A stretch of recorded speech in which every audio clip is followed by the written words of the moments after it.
Shahzod Gold Uzoqov yana qamalishi mumkin.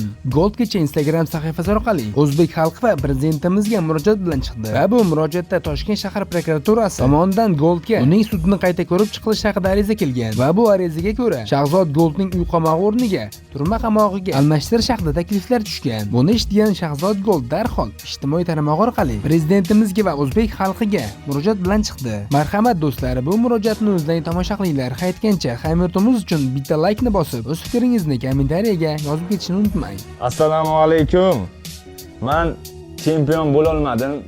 Sportga yutasan yo yutqazasan, lekin bolalarim uchun har doim men chempionman. O'zbekistonning prezidentidan, rahbariyatlaridan, prokuraturadan, sudyalardan men minnatdorman, chunki farzandlarimning yoniga ozodlikka chiqarishdi meni Damashqning arestiga. Men ularga rahmat deb aytaman. Shu musobaqamdan keyin hayotim juda ham teskariga aylanib ketyapti. Eski haydagan mashinalarim videolari chiqib ketdi.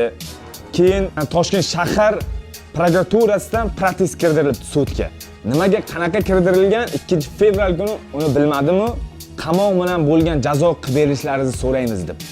17-fevral kuni bizni sudga chaqirishgan.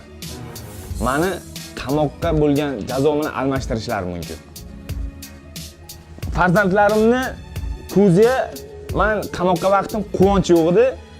Men ko'chaga chiqdim, farzandlarim hammasini ko'ziga quvonch bor. Ota farzandlarning yoniga bo'lsa quvonch bo'ladi. Mayli meni qamab qo'yishi mumkin. Men o'zim qornimni to'ydirishim mumkin. Men ichkari bo'lib, lekin mana to'rtta bolamni qornini kim to'ydiradi?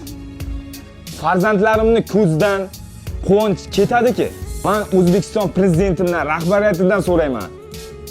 İçmasam, chakmasam, qimor o'ynamasam, qimorni taqlid qilmasam, meni nima sababdan qamashadi?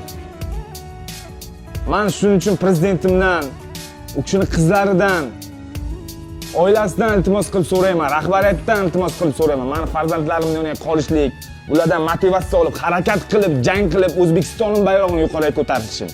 Men chet ellarga qiynaldim, shuncha yurdim, lekin O'zbekistonga kelib maza qilib yashayapman. Bundan men faxrlanaman o'zbekligimdan. Shuning uchun men sizlarga chiqolman. Meni sudga chaqirishyapti. Protest kirdirilgan, uni qaytadan qamoqqa almashtirilsin deb. Qamoqqa aylantirilsa, men qamoqqa ketsam, farzandlarimning yoniga, meni ota-onamning yoniga kim qolishi mumkin? Bu bosh egib video qilish emas. Farzandlarim uchun har bir ota hamma narsaga tayyor turadi. Uydan chiqmasligiga tayyor turadi. Farzandlar uchun hamma narsaga ota tayyor turadi. Sizlarga shuning uchun murojaat bilan chiqaman. Xalqim, qamalishim oldi ham video qilganman. Mana chiqibman sizlarga rahmat aytdim. Prezidentimdan, xalqimdan yana ham sizlarga iltimos qilib, yana ham sizlarga chiqaman. Blogerlardan yetib borsin prezidentimga, rahbariyatlarda men qolishligim. Farzandlarim yoniga O'zbekistonning bayrog'ini yuqoriga ko'tarishga. MMAdan birinchi marta chiqdim, birinchi marta MMAga. Alloh xohlamadi yutqazdim. Lekin men kulachga, moytaysman. MMAni ham shug'ullanaman-da, men shunaqa qaytmayotgan bo'laman. Bayrog'imni yuqoriga ko'tarib, qanaqa O'zbekiston o'g'lonlarini ko'rsatish uchun-ki. Shuning uchun sizlarga shu videoni qo'yaman. Tarqatib, rahbariyatdan, sudyadan, O'zbekiston prezidentimdan iltimos qilib qolaman.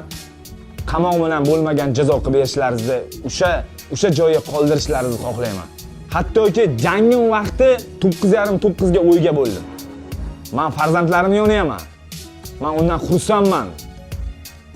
Sizlardan iltimos qilib qolaman, hamma blogerlardan va aka-ukalarimdan bu videoni inshaalloh maksimal meni qo'llab-quvvatlashlaringizni, sizlarning yuraklaringizga, men ishonchlaringizga ana shunday qolishni xohlayman. Hammalaringizga rahmat sizlar.